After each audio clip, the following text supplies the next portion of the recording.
Deus se comunica. Paulo tinha intimidade com Deus. Isso fazia dele essa pessoa sensível à voz de Deus. Por isso, queridos, que o que seria normal nesse momento, que seria normal é o seguinte: eu já saí de lá destinado a algo, então eu vou primeiro fazer aquilo para qual eu saí para fazer, depois eu vou fazer aquilo que o Senhor está mostrando, porque eu vou fazer na minha ordem. Sempre a ordem é de Deus. Ele quem estabelece isso. Amém? Ele quem estabelece. Tinha uma coisa que Paulo não sabia.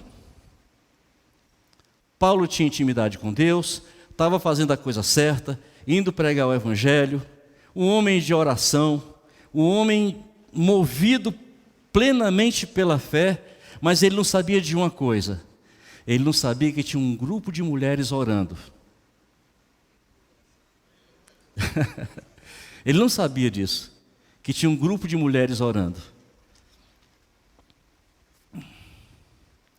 E essas mulheres, elas estão orando exatamente buscando de Deus uma solução para a vida daquela comunidade, para a vida daquele povo.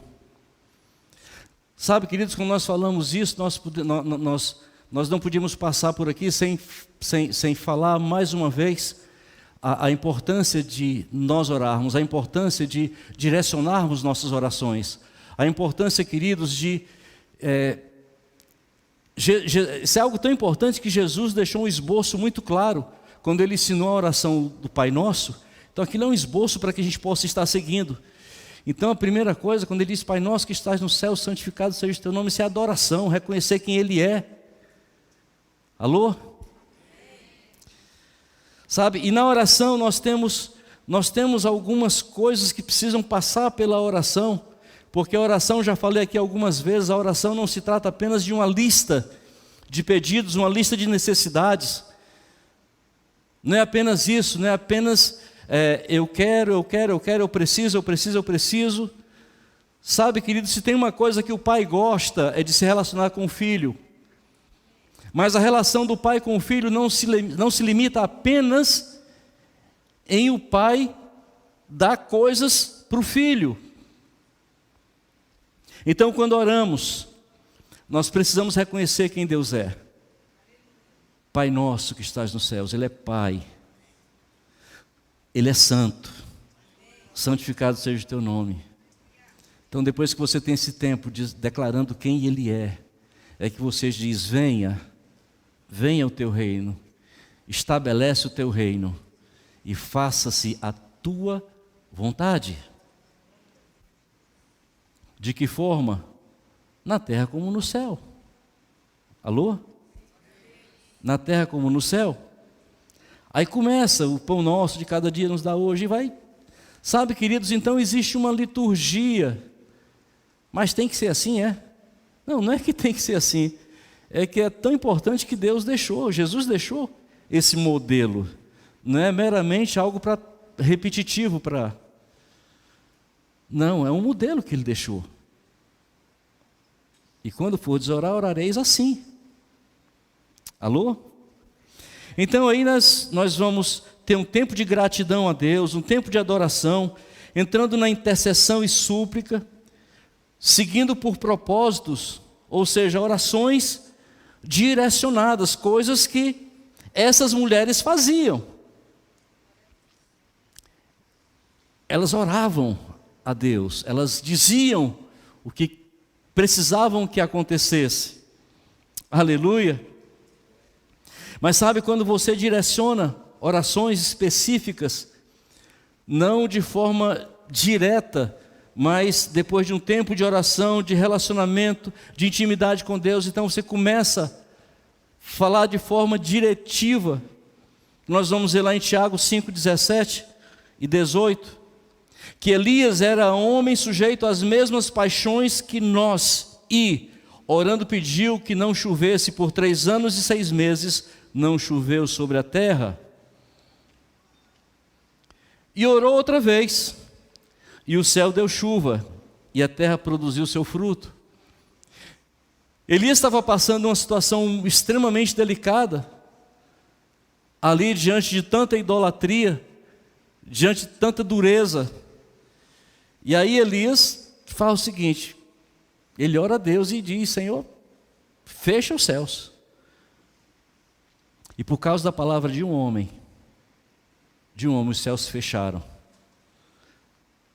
Depois, por causa da palavra de um homem, os céus se abriram. Sabe, querido, quando falamos dessas coisas, é muito comum para nós pensarmos que Deus fazia essas coisas nesse tempo, nos tempos bíblicos. Criatura de Deus, povo de Deus, não vivemos não os tempos bíblicos. Porque o Deus que a minha Bíblia fala é um Deus eterno, imutável, que não se renova com o tempo, que não envelhece com o tempo, que não caduca com o tempo, que não se aposenta. Então não dá para pensar num Deus de antigamente e num Deus de hoje, é o mesmo. Aleluia! Então, queridos, é importante quando nós fazemos orações específicas. Paulo saiu para essa jornada, e às vezes Deus faz como fez com Abraão. O que ele faz? Ele não mostrou o lugar, simplesmente mandou sair da sua terra, da sua parentela. Sai. E ele saiu. E no caminho a coisa foi desenrolando.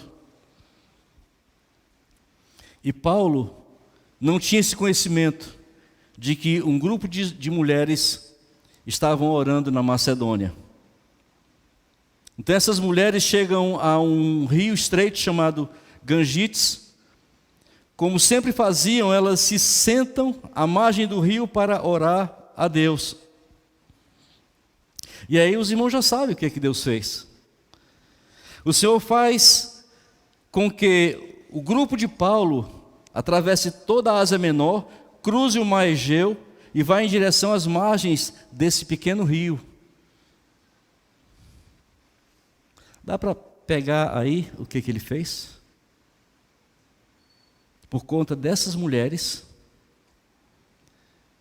que nem eram do povo de Israel, estavam naquela comunidade tão distante, tão esquecida. Elas oram, de alguma forma, elas têm algum entendimento de que há um Deus no céu que responde às orações. E elas oram.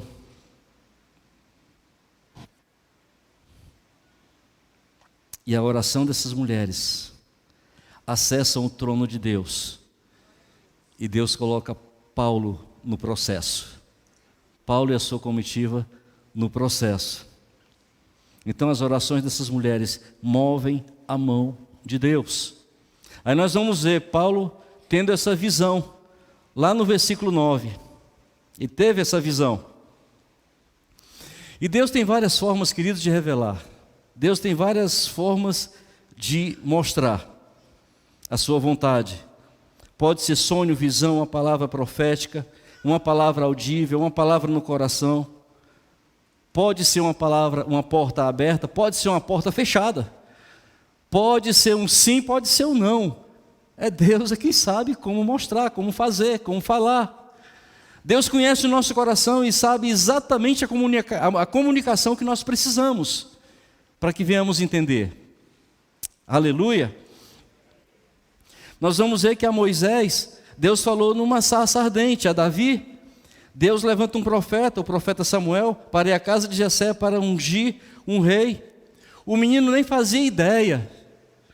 Tinha um profeta que estava sendo movido para ir na casa dele, e o menino estava no campo.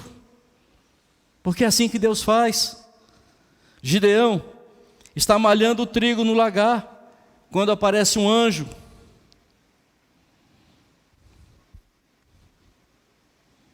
E a você? Como é que Deus fala? Como é que Deus comunica? Sabe, isso depende muito de cada um de nós. Porque muitas vezes nós fechamos fechamos essa comunicação de que forma? Nós fechamos essa comunicação quando saímos da presença dEle, fechamos a comunicação quando nos deleitamos no pecado, fechamos essa comunicação quando entramos numa linha de desobediência à Sua palavra, fechamos essa comunicação, queridos, quando passamos a não discernir mais as coisas do reino. Então essa comunicação fica fechada.